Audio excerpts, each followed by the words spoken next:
Seguimos aquí en Business Conexión, en Negocios Televisión. Momento de entrar de lleno en lo que se cuece en la economía española, en las negociaciones, en ese diálogo o no tanto diálogo social. Y para hablar de ello nos acompaña una vez más Alejandra Ceste, periodista de Economía del Mundo. Bienvenida, Alejandra. Muchas gracias, buenos días.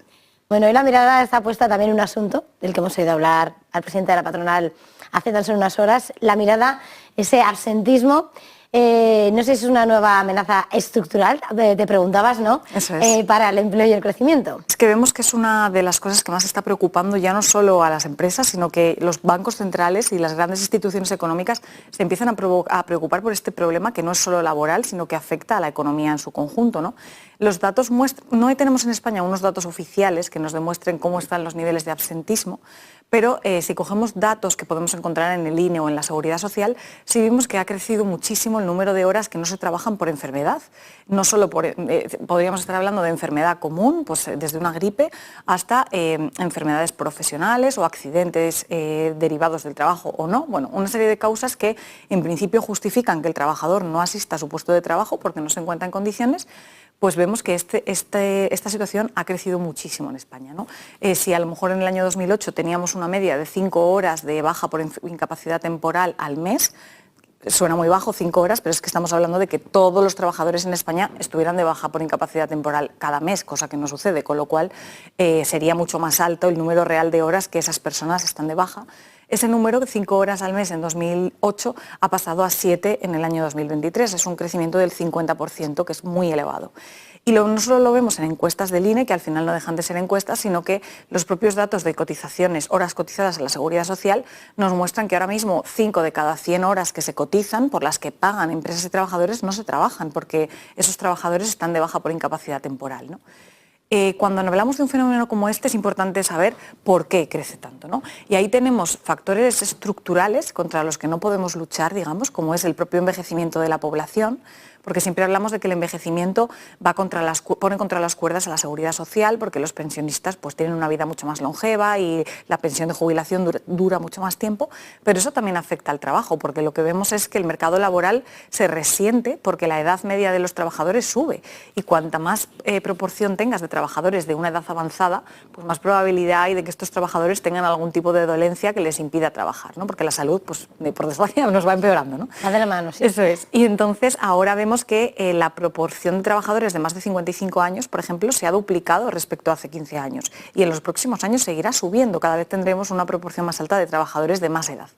Y luego tenemos factores coyunturales que es posible que se reviertan, pero que ahora están incidiendo de pleno, ¿no? Uno de ellos podría ser la pandemia. Acabamos de pasar por una pandemia y eso ha hecho que haya secuelas, como por ejemplo COVID persistente, que ha podido incentivar las bajas por este motivo, operaciones que fueron pospuestas durante la pandemia y que se han tenido que realizar a posteriori, e incluso una concienciación por la salud que antes igual no teníamos, ¿no? Igual ahora le damos más importancia al autocuidado, al si estamos enfermos quedarnos en casa, al no contagio, bueno, un cambio de filosofía. Luego tenemos también el ciclo económico, porque hay evidencia que demuestra que cuando la economía va bien y el empleo va bien, la persona que está enferma no tiene miedo a quedarse en casa o a pedir una baja porque se encuentra mal, y no tiene miedo a no ir al trabajo porque no teme que le despidan, porque dice, bueno, mi empresa va bien, no está habiendo despidos, no pasa nada. Sin embargo, cuando la economía va mal o hay cierto riesgo de que te despidan, pues el trabajador va a trabajar incluso aunque esté enfermo, porque además teme que si le despiden va a ser muy difícil que encuentre otro puesto, con lo cual el hecho de que ahora la economía aguante puede favorecer que haya cierto absentismo. Un tercer punto sería la regulación, porque durante la pandemia hemos visto cómo el Gobierno ha aprobado legislación, por ejemplo, blindando en cierta manera a los trabajadores que han estado de baja, a los que ahora no se les puede despedir de forma procedente. Antes una empresa podía justificar que tú pasas demasiado tiempo enfermo, no le sale rentable tenerte como empleado y te podía despedir. Bueno, pues ahora estos despidos incluso en los tribunales se están declarando nulos porque se considera discriminación laboral. Entonces, eso también fomenta que el trabajador se sienta en cierta manera blindado y diga, pues es que yo tengo mi derecho de no ir a trabajar si estoy enfermo y no me preocupa que pueda haber consecuencias. Y un último punto podría ser la saturación del sistema sanitario, ¿no? Porque a veces se tarda en tramitar las altas. Una vez has pasado una baja, es complicado encontrar cita con tu médico, se pospone, no te dan cita hasta después, y eso hace que te incorpores al trabajo más tarde. Y en ese punto quizá la propuesta del Ejecutivo del sistema de autobajas, como existe en otros países, podría aliviar un poco esta situación y que la gente vuelva de la baja antes. Entonces, una vez visto por qué tenemos este problema, lo que hay que tener en cuenta es qué consecuencias tiene.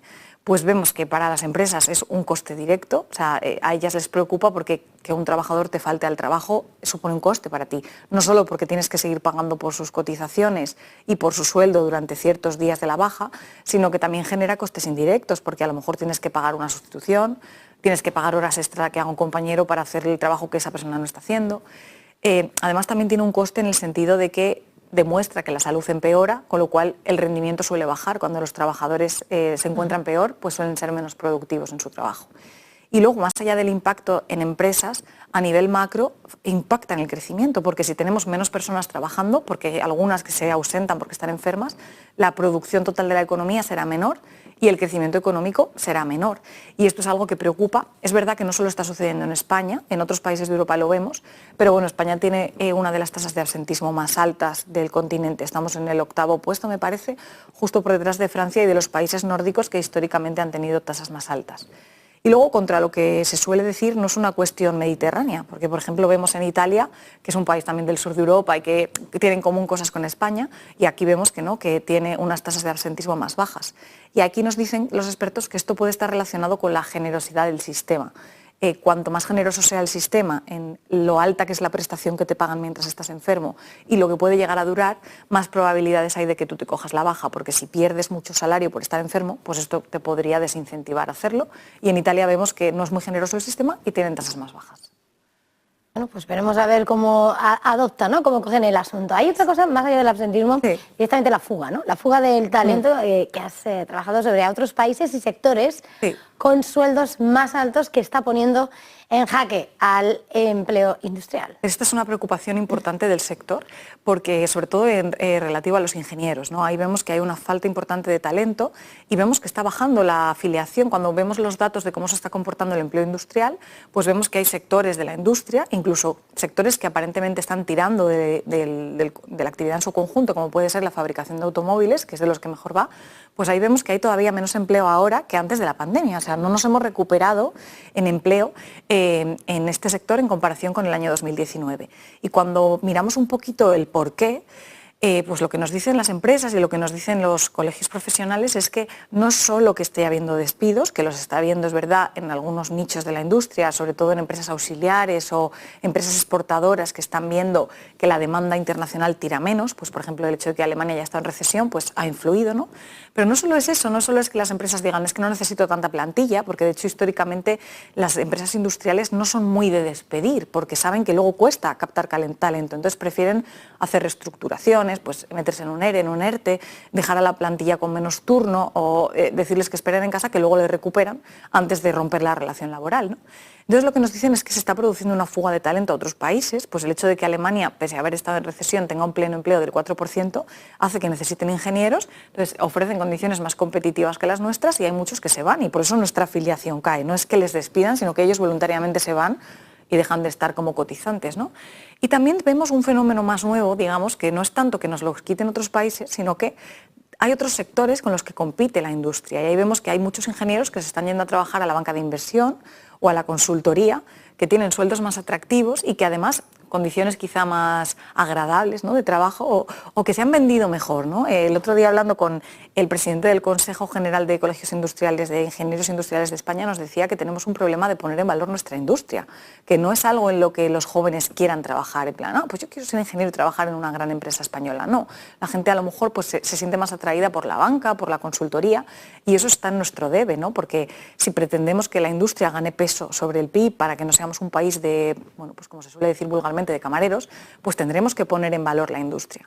Y este hombre calculaba que hacen falta 200.000 ingenieros en España y para nada en las vocaciones juveniles se ve que la gente quiera estudiar ingeniería, cuando encima es un empleo que te va a dar trabajo, que a lo mejor guiándonos por la vocación, pues muchos jóvenes estudian letras o estudian otras carreras y luego van a tener muy difícil entrar al mercado laboral y no van a tener unas condiciones tan buenas como los que estudian ingeniería, con lo cual ahí deberíamos hacer un trabajo para intentar fomentar esa vocación. Y luego, bueno, pues el sector atraviesa otras dificultades. Ya no es solo una cuestión de que no tengan talento porque no hay trabajadores, sino que, como comentabais justo antes de mi entrevista, pues hay problemas ahora mismo en las cadenas logísticas, el Mar Rojo está dificultando, va a generar retrasos y sobrecostes, en el Canal de Panamá también hay problemas por la sequía, está el problema de la inflación, está el problema de la regulación, porque ahora la Unión Europea quiere avanzar hacia la descarbonización y está poniendo un poco, la regulación va antes, ¿no?, de los reales cambios que se pueden hacer. Es complicado, ¿no?, exigir una descarbonización, por ejemplo, de la industria automovilística cuando no tenemos la infraestructura para poder acometerla. Bueno, son una serie de circunstancias que están poniendo un poco en jaque a la industria y hay que ver cómo evoluciona esto en los próximos trimestres porque podría fomentar una contracción del crecimiento. Estamos usando...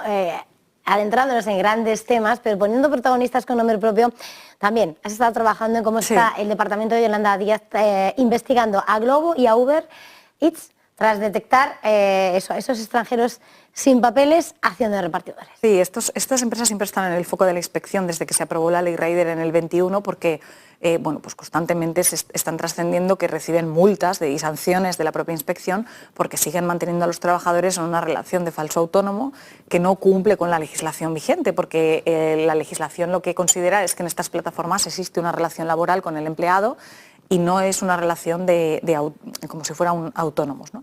Pero es que ahora ya no solo ese es el frente, sino que es que además pues lo que está detectando la inspección es que los propios usuarios que están dados de altos en estas plataformas con su algoritmo, digamos que arriendan su licencia o subcontratan a otros trabajadores para que trabajen en su lugar, con lo cual ya ni siquiera son ellos los que hacen esa labor. Pues por ejemplo, una persona que esté dado de alta como repartidor, que con nombre y apellido esa persona lo que hace es arrendar su licencia a otros, que puede ser uno, pueden ser varios, y en este caso se está viendo que son trabajadores que son extranjeros, que no tienen papeles o que no están legalmente habilitados para trabajar en España y que trabajan sin contrato, trabajan en su lugar, van ellos a recoger los pedidos, puedes ver a una misma persona que está recogiendo pedidos de 5 repartidores diferentes y que luego se reparten las ganancias, ¿no? Yo te permito que lo hagas tú de manera ilegal, tú te llevas una parte y yo me llevo la otra parte sin hacer nada por estar en mi casa. Entonces, claro, esto entraña más problemas de los que parece, porque estas personas que están haciendo el trabajo están completamente desprotegidas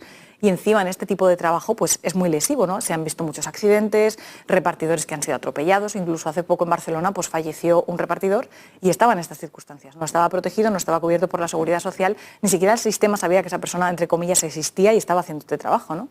Entonces, bueno, es una de las nuevas campañas que está haciendo la inspección dentro de su vigilancia de este tipo de plataformas y no es descartable que sigamos viendo multas. El problema es que es algo difícil de regular y encima el hecho de que un usuario pueda arrendar su licencia, eso le permite a Glovo justificar que no hay una relación laboral con el trabajador, porque ellos no tienen control de quién es esa persona ni quién lo hace, con que les hagan el servicio les sirve. Entonces eso también les permite argumentar que la Ley Rider no se ajusta a su negocio.